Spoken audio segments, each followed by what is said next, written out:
आगे बढ़ें और आपको बताएं कि सुन्नी इत्तेहाद काउंसिल की मखसूस नशिस्तों से मुतालिक सुप्रीम कोर्ट के फुल कोर्ट बेंच की समाअत। अदालत के अहम रिमार्क्स।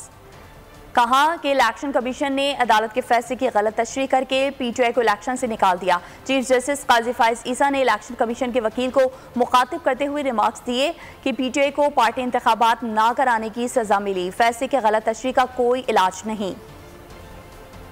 सजा मिली पार्टी को क्योंकि इंटर पार्टी इलेक्शंस हुए नहीं। आप जब इसको बार बार टाई अप कर रहे हैं ना दोनों चीजों को साथ, मुझे वो टाई अप समझ नहीं आ रहा है। आप देखिए, अगर वो कोई फैसले की गलत तशरीह करने बैठे तो उसका तो कोई किसी के पास इलाज नहीं है। माय लॉर्ड ने जो जिक्र किया, दोनों अगर मैच कर रहे हैं जी, तो फिर आप उसको कंफ्यूज कर रहे हैं सिंबल से। उसको हम PTI क्यों ना तस्वुर करें। Of the final order of the Supreme Court on the 13th of January, which upheld your order, was not to eliminate PTI from the electoral fray.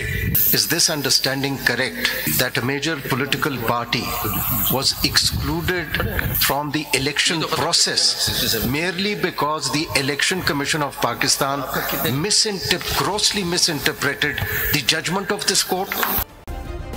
Subscribe करें और बेल दबाएं ताकि कोई खबर रह न जाए।